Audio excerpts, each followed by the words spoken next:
7 billion years ago,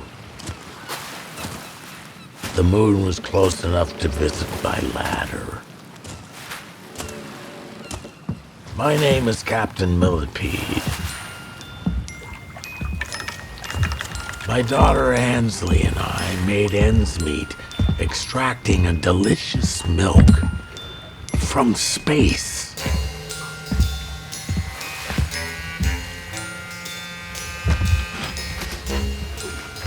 This night, however, was our final excursion. The moon was independent and steadily getting further away, and would never again be within reach of my humble grasp. The usual crew, in addition to Ansley and myself, were Noemi, a masterful musician, and Clyde. Noemi was madly in love with Clyde, who was deaf, and wholly uninterested in Noemi or her inspired music.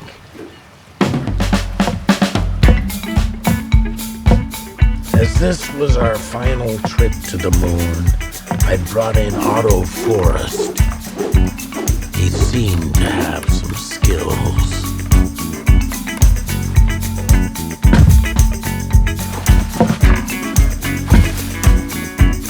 He immediately saw an enticing recipient of his amorous attention.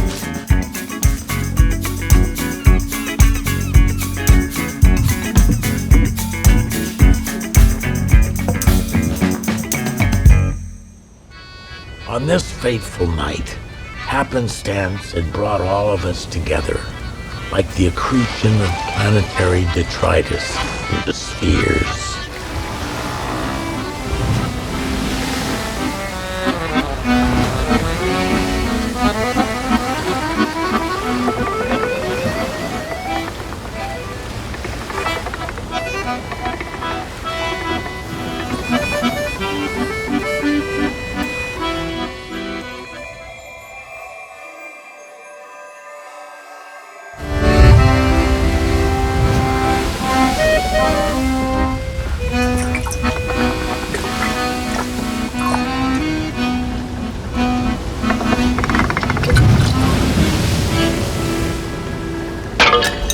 You see, due to the nature of planetary proximities, there was one small, precise patch of sea, a place where the moon hung so close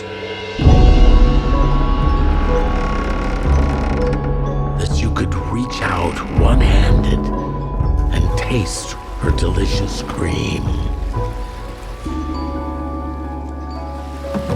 Under the moon, opposing gravities competed in this geosynchronous zone of near weightlessness. Many things got trapped between the attractions of different worlds.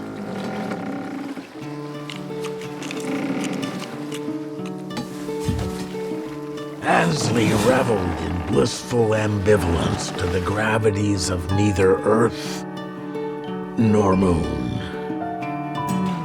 Her antics postponed the imperative to secure a lifetime supply of the moon's milk.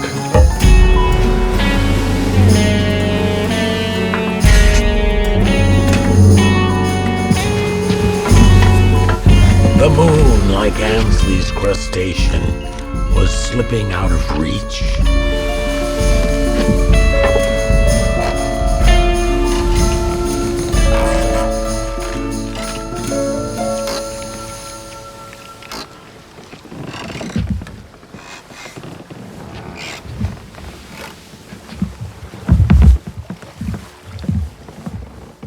On Earth, Clyde was useless and in the way. His talents, however, were crucial to the success of my milk expeditions. For all the grace and perception he lacked on Earth, Clyde was spectacular on the moon.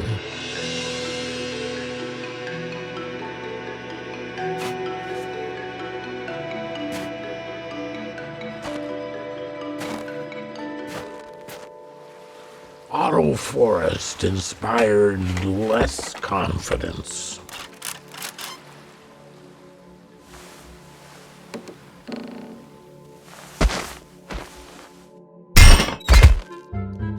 Finally, with everything in place, Clyde resumed a profitable flirtation with the moon that was certain to fill my buckets with milk.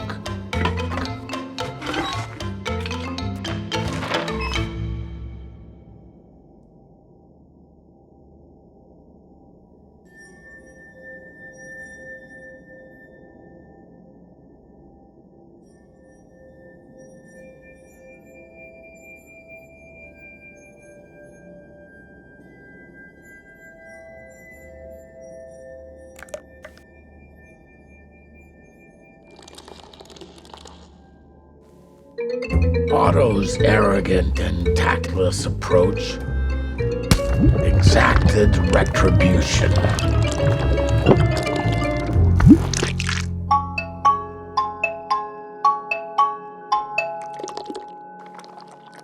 Meanwhile, Clyde would masterfully return my buckets, brimming with milk, providing Noemi her only opportunity to collaborate. Her infatuation was especially tragic, as there was no music on the moon.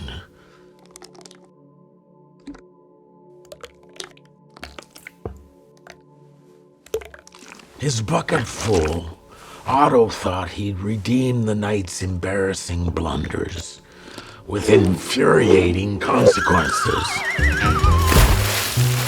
You see, exposure to salt water reduced the quality of the milk, the quantity of which was already compromised by delays and ineptitude.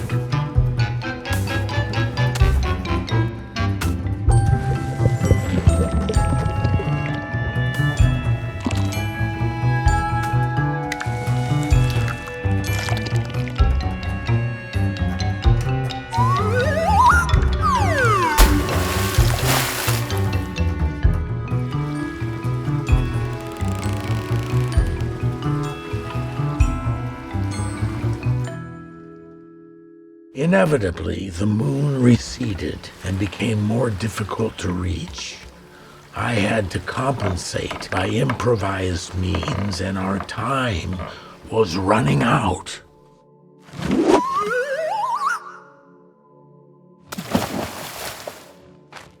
Having managed to fulfill his quota, Otto Forrest was eager to retreat to a familiar gravity and rekindle his imaginary courtship with Noemi.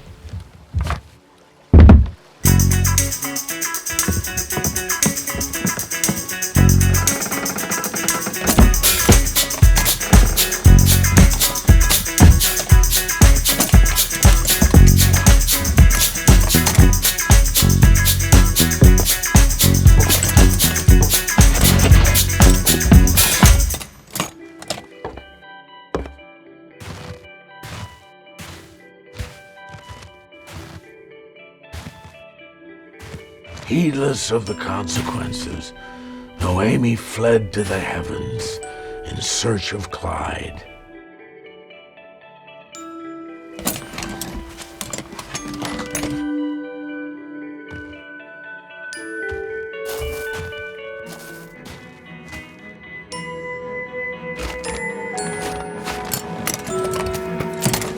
Suddenly, our time was up.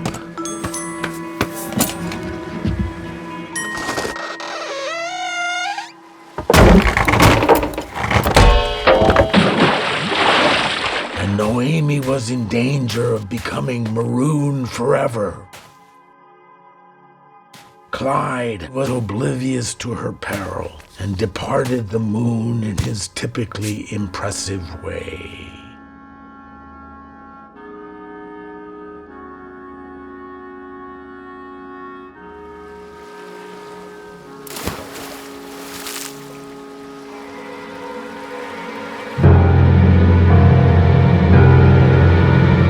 Seizing upon opportunity in the hope of redemption, Otto sprang to the rescue.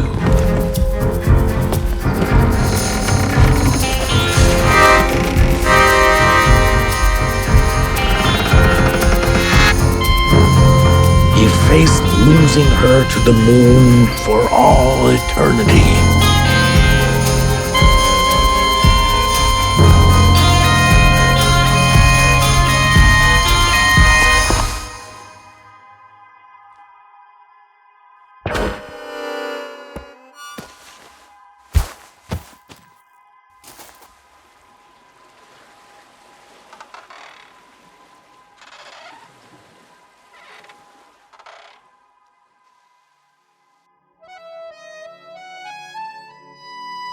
And though she'd abandoned Earth forever, Noemi had introduced music to the moon. Her playing became a nightly reminder of those delicious lunar days, lost to astronomy. And Clyde, eternally separated from the moon, had finally discovered Noemi's charms. Her music, like a melodious substitute for the moon's milk, enchanted us all thereafter.